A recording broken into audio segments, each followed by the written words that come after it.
नमस्कार, सत्यहिंदी.com पर आपका स्वागत। मैं हूं शैलेश।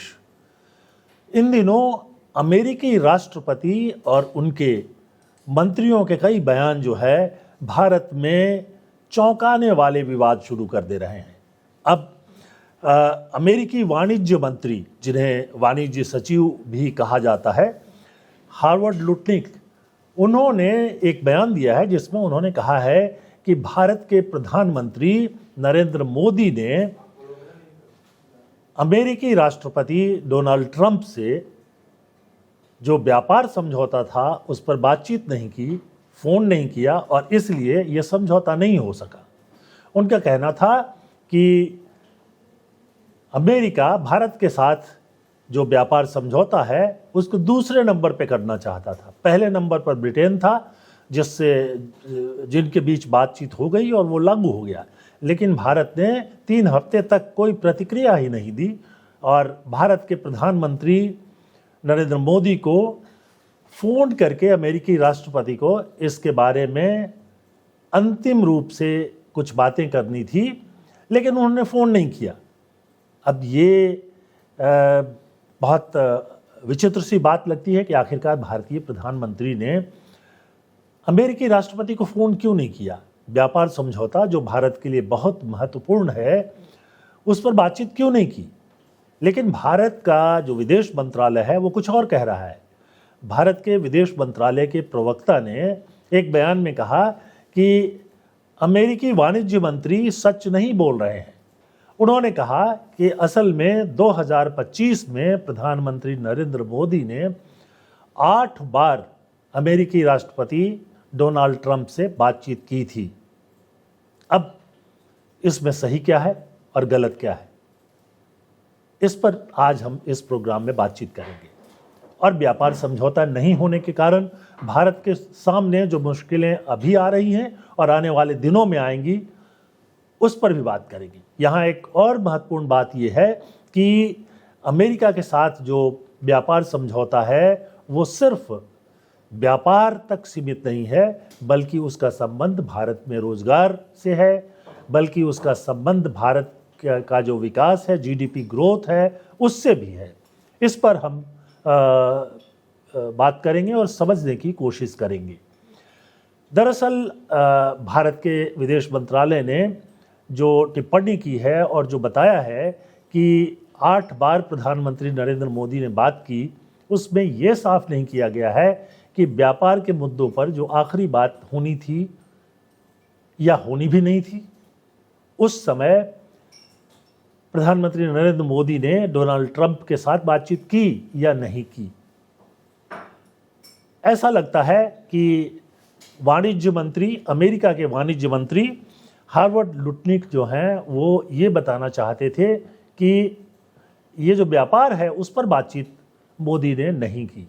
क्यों नहीं की, ये तो बहुत महत्वपूर्ण बात है। भारत से करीब 100 अरब डॉलर की चीज़ें अमेरिका को निर्यात की जाती हैं। हम जो आयात करते हैं वो 30-40 अरब डॉलर ही है। तो इस हिसाब से भारत और अमेरिका के बीच एक बड़ा ट्रेड सरप्लस है। उसके अलावा भारत में बनने वाली कुछ चीज़ें जो हैं वो निर्भर करती हैं अमेरिका के निर्यात पर, जिसमें दवा उद्योग है। हमारे यहाँ दवाइयाँ सस्ती और बड़े पैमाने पर बनती हैं और अमेरिका को निर्यात की जाती हैं। उसी तरह से हमारा जो कपड़ा उद्योग है वो भी बहुत कुछ अमेरिका पर निर्भर है, इस रूप में कि अमेरिका में भारतीय कपड़े जो हैं वो भेजे जाते हैं और काफ़ी बिकते भी हैं। तो ये 2 उद्योग, इसके अलावा बहुत सारे उद्योग हैं जिन पर असर पड़ सकता है। और अब जब अमेरिकी संसद में एक नया बिल लाया गया है, हालांकि अगर भारतीय हिसाब से कहें तो वो अभी भी प्राइवेट बिल है, लेकिन अगर ये बिल पास हो जाता है तो ट्रंप को भारत पर और भारत सहित कुछ देशों पर 500% तक टैक्स लगाने का अधिकार मिलेगा। और अगर इतना टैक्स लगा दिया गया तो ये तय है कि भारतीय दवाएं और भारत के कपड़े और बहुत सारी चीज़ें जो भारत से अमेरिका को जा रही हैं उनका जाना जो है बिल्कुल बंद ही हो जाएगा, बहुत मुश्किल हो जाएगी। अभी जो स्थिति है एक तरह से आप देखिए कि एप्पल जो जैसा फ़ोन जो है वो भारत में बनता है और फिर उसको अमेरिका में निर्यात किया जाता है। अमेरिका में इस समय जो एप्पल ब्रांड के फ़ोन मिलते हैं, आईफोन जिसे कहते हैं, या लैपटॉप है, बहुत सारी चीज़ें हैं जो कि भारत से बन करके अमेरिका में जाती हैं। इनका भविष्य क्या होगा, ये भी सोचने की बात है।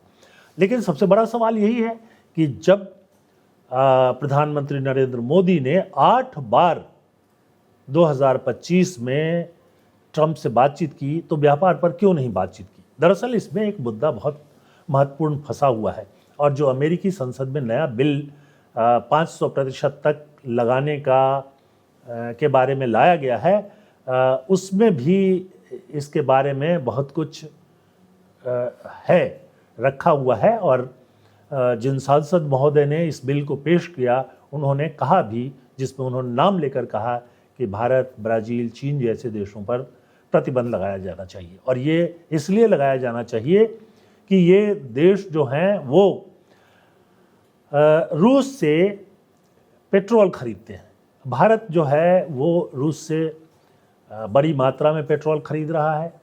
ख़ास तौर पे जब रूस और यूक्रेन का युद्ध हुआ, जब रूस के तेल बेचने पर अमेरिका और नाटो में शामिल सारे देश, जिसमें कि यूरोप के देश भी आते हैं, उन्होंने पूरी तरह से प्रतिबंध लगा दिया। तब रूस ने भारत को सस्ते दाम पर पेट्रोल देना, क्रूड ऑयल जिसको कहते हैं, जिससे कि पेट्रोल और डीजल बनता है, वो देना शुरू किया।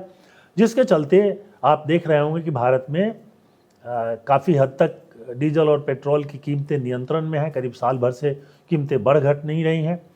तो ये सारे मुद्दे जो हैं फंसे हुए थे। भारत जो है यूरेनियम का आयात भी रूस से करता है।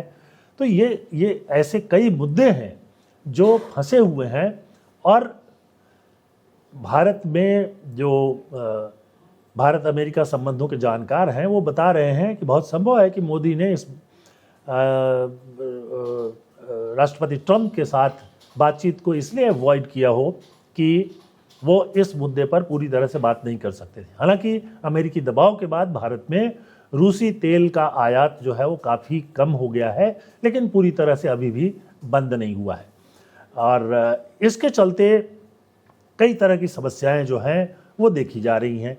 यूरेनियम जो भारत के परमाणु कार्यक्रम के लिए ज़रूरी है, उसके आयात में पर भी जो है भारत की निर्भरता है, क्योंकि यूरेनियम हमारे यहाँ बहुत कम मात्रा में पाया जाता है। और जो हमारा शांतिपूर्ण कार्यक्रम है, जिसमें बिजली बनाने का कार्यक्रम है, वो भी नहीं चल सकते हैं। तो इस तरह से ये कई महत्वपूर्ण बातें जो हैं वो यहाँ मौजूद हैं। अब कई तरह की टिप्पणियाँ आ रही हैं। अब इन टिप्पणियों में ये भी कहा जा रहा है कि ट्रंप जो है, जो बड़बोले हैं, उसके चलते भी भारत को या प्रधानमंत्री नरेंद्र मोदी को उनसे बातचीत करने में दिक्कत हो रही है। कुछ दिनों पहले उन्होंने कहा कि जो अमेरिकी अपाचे है हेलीकॉप्टर, उसका भारत में निर्यात को लेकर के जो बातचीत चल रही थी, उसमें जो उसकी आपूर्ति में विलंब हो रहा था, उस पर बातचीत के दौरान मोदी ने ट्रंप को सर कहकर संबोधित किया। अब ये जो है, ये भी एक अजीब सी बात लगती है कि एक देश का प्रधानमंत्री दूसरे देश के राष्ट्रपति को सर कहकर क्यों संबोधित करे। आमतौर पे ये चलन नहीं है, और ऐसा अगर कभी कुछ होता भी है तो उसे सम्मान सूचक मान लिया जाता है। लेकिन बड़बोले ट्रंप जो हैं इसको प्रचारित कर रहे हैं जैसे कि मोदी ने उनको दुनिया का बादशाह मान लिया हो।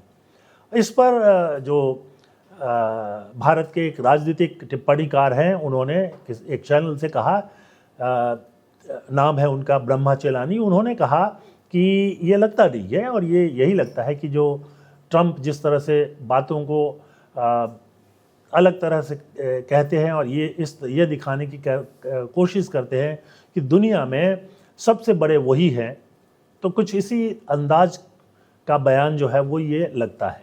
ये बयान तो सर कहकर संबोधित किया, ये बयान तो खुद ट्रंप ने दिया था, लेकिन ये जो बयान है इसी में उन्होंने गलती भी कर दी।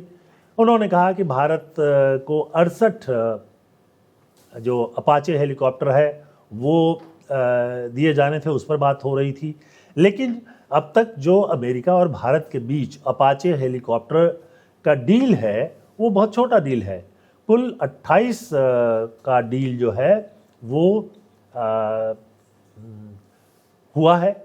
इस 28 में से 22 हेलीकॉप्टर का डील जो है ओबामा जब राष्ट्रपति थे उस वक्त हो गया था, बहुत पहले की बात है ये।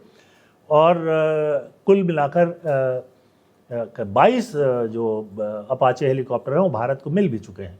और जो 6 हेलीकॉप्टर अपाचे हैं उनका जो डील हुआ था जब ट्रंप पिछले कार्यकाल में राष्ट्रपति थे तब हुआ था, उसकी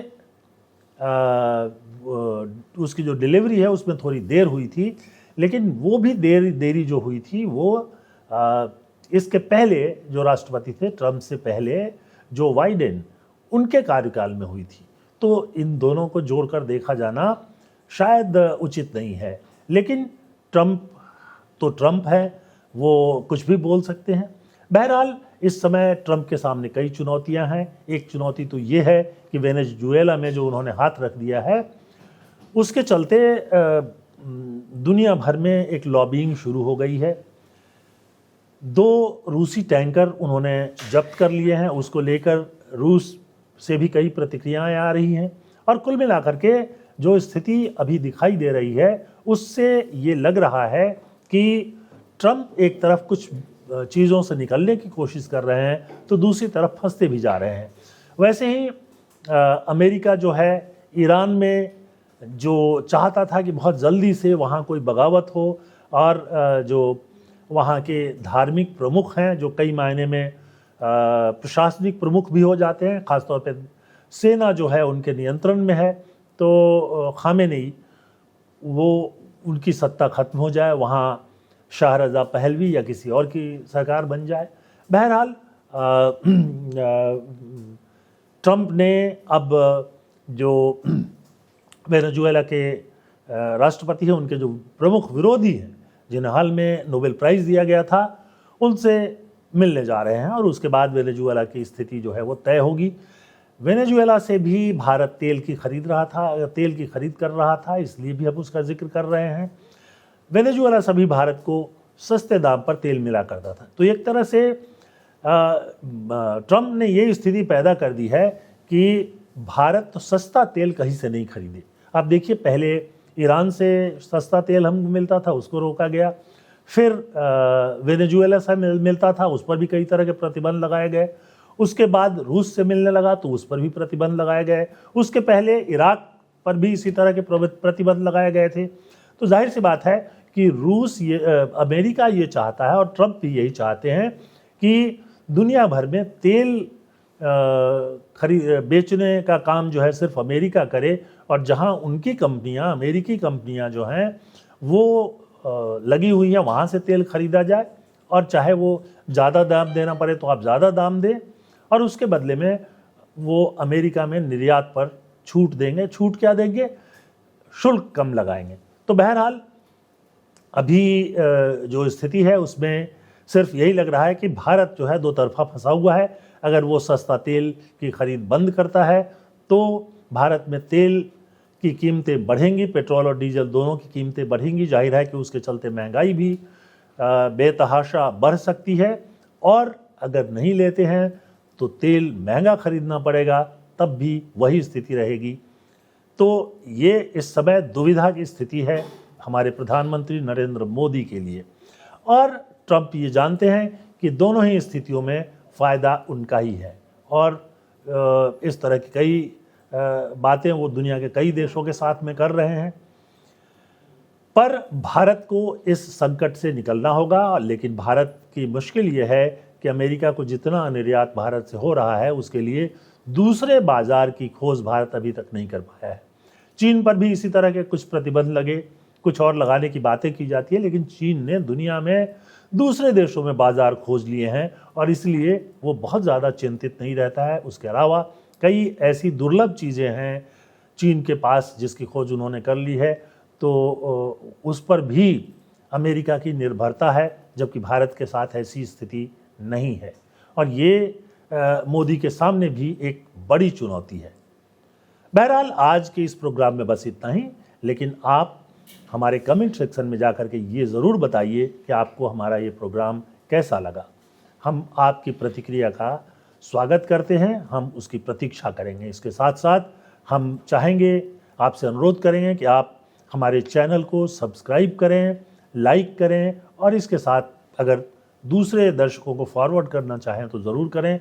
हमने सत्य हिंदी की सदस्यता अभियान को फिर से शुरू किया है। अगर आप सत्य हिंदी को सहयोग करना चाहते हैं तो हमारे सदस्य बनिए। हमारे वेबसाइट पर जाकर आप देख सकते हैं कि सदस्यता अभियान के लिए क्या करना होगा और किस तरह से आप सत्य हिंदी को मदद कर सकते हैं।